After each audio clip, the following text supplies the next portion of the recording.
Nearly a year before Donald Trump was elected in 2024, an online prediction market called Polymarket offered its users a chance to bet against each other on who would win the presidency. $3.6 billion was wagered on that one question. In the final month of the campaign, most pollsters were saying the race was too close to call, but that was conventional wisdom. Polymarket relied on the wisdom of crowds and correctly predicted the outcome. It's not just elections Polymarket helps its customers bet on, it's all kinds of questions. Who will win the Super Bowl? Will Taylor Swift get married this year? When will there be a ceasefire in Ukraine? The company was founded by a precocious college dropout named Shayne Coplan, who started building Polymarket 5 years ago when he was just 21. Prediction markets aren't new, but not many have earned the backing of billionaire investors like Polymarket has. If it all sounds a bit confounding, it did to us too. So we started by asking Shayne Coplan the most basic question of all. What is Polymarket? It's a site where you can basically bet on current events. Some sort of question about the future, like an election. And as a result, when a ton of people are betting, you get the betting odds, which basically tell you how likely each outcome is. And how accurate is it? It's the most accurate thing we have as mankind right now, until someone else creates some sort of super crystal ball. Shayne Coplan may be prone to hyperbole, but he's definitely onto something. The race is a dead heat. In the run-up to the 2024 presidential election, while pundits opined and pollsters canvassed, Polymarket posted a simple question for users to put money on. Who will be the presidential election winner in 2024? Donald Trump started pulling away in early October. I think one thing that's important to understand about Polymarket is it is not a poll. That's not the function of Polymarket. Correct. Polymarket is trying to predict the outcome. The percentage of people who are going to vote for a candidate is not the same as who's likely to win. And you would look at Polymarket and it would say 70-30 for Trump. And people are like, no way it's going to be 70-30. But he could win by 1 point. But he's 70% likely to win. Which is a different question that pollsters are asking. Exactly. But it's the question people actually want to know. By the way, we brought off... Polymarket posted another question months before President Biden's disastrous debate. Biden drops out a presidential race? Early on, the odds hovered between 10 and 30%. The market was pricing it that it was unlikely, but that it was possible. And ultimately, during the debate, the price started skyrocketing. You could watch it during the debate. Exactly. And everyone was talking about it. Because by that point, odds were on Polymarket, he's going to drop out. Yes. The idea that this was able to go and surface this at a time when a lot of the mainstream media, and no knock to mainstream media, but a lot of people were trying to say, hey, he's going to stay in. So the fact that Polymarket was able to be the signal through the noise there was our first step on the scene of mainstream politics. This is the main page for Polymarket. At first glance, the site is a lot to take in. There are 15 categories to choose from, like politics, culture, sports, and finance. Within each, there are a lot of boxes with simple questions about an upcoming event. Fed decision, Bolivia presidential election, Russian-Ukraine ceasefire in 2025. How many questions are there at any one time? It usually fluctuates around 10,000, but a lot 10,000? But a lot of them have multiple outcomes or multiple variations. Every question has a yes or no answer. To wager, you click on one of them. You make money if you're right, you lose money if you're wrong. And as a result, it creates this information that's really useful for people. The percentages next to the questions are the odds, determined by all the other bets that have already been made. As more people wager and news breaks, the odds change. How do you select the questions? Look, if something is being discussed in the news, if something is of importance, whether it's geopolitically, macroeconomically, culturally, we want to have a Polymarket for it. So you can go through and you can... There are questions or markets to bet on just about everything. Not just Taylor Swift's marriage, but when will she get pregnant? How many tweets will Elon Musk send in a week? This is predictions on who will be the top Spotify artist in 2025. Yeah, and the market's very confident it will be Bad Bunny. Some markets are arguably in bad taste. Wagers on conspiracies, even wars. Elections everywhere, however, are one of the platform's biggest draws. Here you go to global elections, and you've got the Irish election is just... There's 100 $35 million being bet on the Irish election? When we met with Coplan last month, more than $3.6 million had been wagered on whether or not Venezuela's President Nicolas Maduro would be out of power by the end of the year. Polymarket users didn't think so. They gave it only a 23% chance.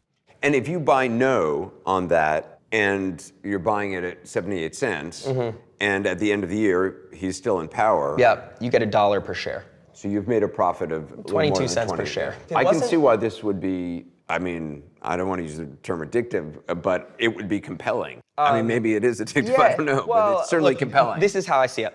If you are into geopolitics, this creates an incentive for you to dig in to what's going on in Venezuela and try and get an edge. You grew up the west side. Uptown, yeah. Uptown.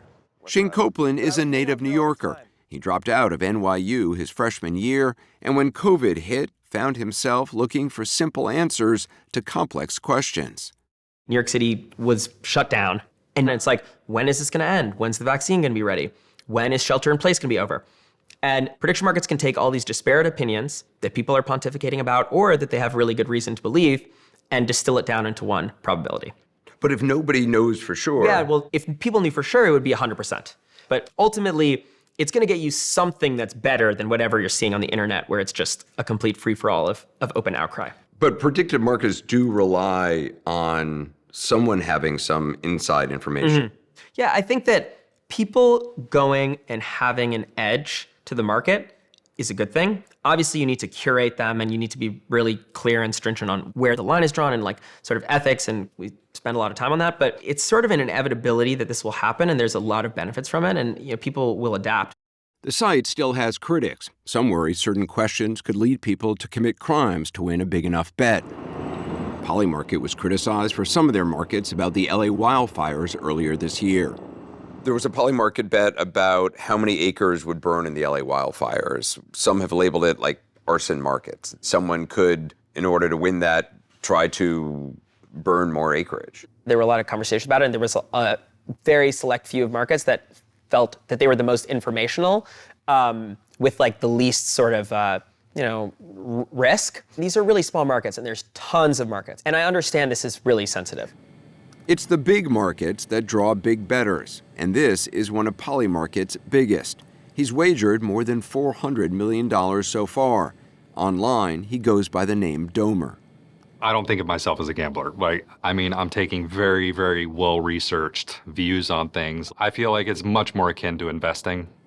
Betting is Domer's full-time job. He said he made nearly $3 million last year on Polymarket. He used to be a professional poker player, but gave it up. Prediction markets, he says, are more exciting. Every day I'm kind of going into battle. You wake up, you drink coffee, and you're in battle. You are wrong. I look at my phone within 5 seconds of waking up. What have I missed? My phone is my coffee. What has happened overnight? Yeah, because the news doesn't sleep. Did you bet on the papal conclave? Yes, for sure. A papal conclave is a hermetically sealed environment. Information does not get out. Right. Nobody was putting money down that there'd be an American Pope, but you were. Yeah, and his odds were 250 to 1. So he was a super, super, super long shot. He won $100,000 on the Pope, and even more picking J.D. Vance to be Donald Trump's running mate. He started betting on him 5 months before he was selected, when Polymarket was only giving Vance a 2% chance. What did you see that made you think, he might pick J.D. Vance? So that goes back to 2016 when he picked Mike Pence. And buried in one of the articles for why he picked Mike Pence is that Mike Pence had a one-syllable name. And Trump has a one-syllable name. And Trump is very into marketing. And so I was looking at the names and I was like, who is one syllable? And not only is Vance one syllable, he's only 2 letters off of Pence. So you bet $4,000 and you ended up winning $250,000? Yes. Yeah. It's a smart play. It is a good bet, yeah. Shayne Coplan made a risky bet when he built Polymarket in 2020. He did it fast, in just 3 months, and didn't seek regulatory approval as the law required. His chief competitor, Kalshi, did. In 2021, the Commodity Futures Trading Commission launched an investigation into Polymarket. Coplan cooperated and ultimately paid a penalty. It was a $1.4 million fine, and also... It was a settlement. And you could not have customers in the United States. Yeah, we had to go and geoblock trading in the US and move certain operations offshore. And it wasn't, hey, you're banned from trading in the US. It's like until you're licensed. I mean, it was breaking the law. I mean, people say breaking the law. It's like, which law, you know? So if anything, it's incompatible. It's incompatible with the law. Yeah, with the regulatory matrix that existed. The regulatory matrix was pretty clear. U.S. customers couldn't trade on Polymarket, but plenty continued to. All they needed was a VPN connection to mask their computer's location. In 2024, in the final weeks of the Biden administration, Coplan got a surprise visit at home from the FBI. There's a lot of like yelling and banging down the door and... Like knocking, this is the FBI, or like... No, like a battering ram. He wasn't arrested, but agents seized his phones and computers.